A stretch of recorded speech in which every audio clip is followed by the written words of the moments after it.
Yan guys,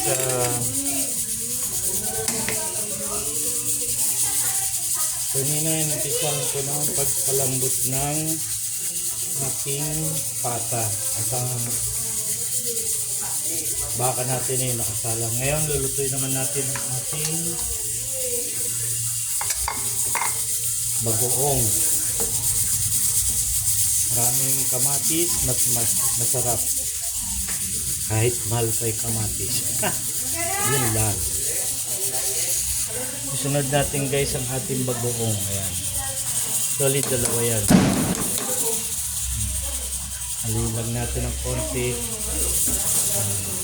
Hindi na ako naglagay ng baboy. Kari-kari naman yan. Ayan guys, nilagay ko na rin yung isa niyan. Bali dalawa yan.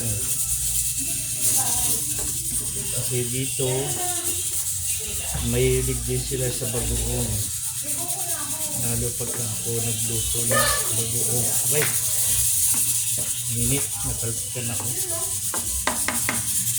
Tapos lagyan natin siya ng suka. Para hindi siya masira. Tapos maya, timplahan natin siya pampalasa. Yan guys, lagyan natin siya ng sugar na red.